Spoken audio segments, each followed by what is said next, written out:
kesempatan ini perlu saya sampaikan background daripada Mandalika, karena saya ditanya pendapat saya secara provisional bagaimana saya melihat Mandalika.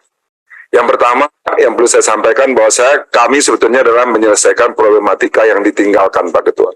Jadi kalau saya ditanya, saya juga, kalau uangnya hari ini 1 triliun saya minta untuk pengembangan, saya pasti tidak akan minta. Tetapi 1 triliun ini adalah menyelesaikan hutang yang ditinggalkan oleh sebelum kami mengambil alih Mandalika. Jadi ini adalah penyelesaian hutang yang 1 triliun.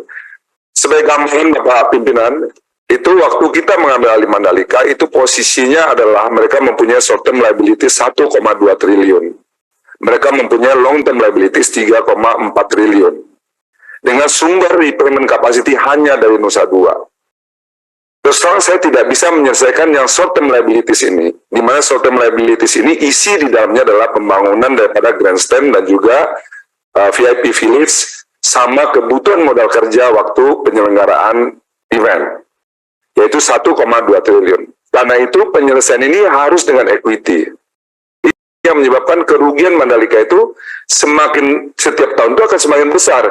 Karena ada mismatch, tidak hanya rugi, tetapi juga secara cash flow dia menjadi negatif. Karena EBITDA-nya hanya 80 miliar, kewajibannya jauh lebih besar yang menjadi cicilan jatuh temponya.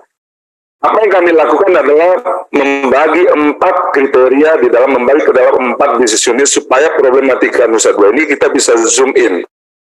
Root cause problemnya apa? Mandalika ini problemnya adalah kita melakukan hutang terhadap pembangunan infrastruktur. Sehingga akibatnya apa? Muncul biaya depresiasi di dalamnya, dan muncul biaya cicilan di dalamnya, dan muncul biaya maintenance di dalamnya, yang mana investasi ini tidak memberikan revenue tambahan.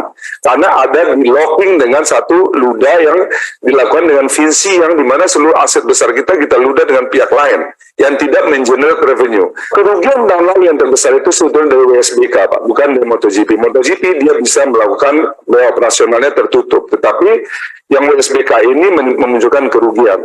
Sehingga apa yang kami lakukan adalah kami akan melakukan renegosiasi untuk menghilangkan WSBK ini. Sehingga nanti WSBK-nya akan turun, akan kita hilangkan sehingga tidak muncul biaya di dalam penyelenggaraan WSBK yang itu sebetulnya eventnya tidak menarik crowd dan tidak menarik juga sponsorship.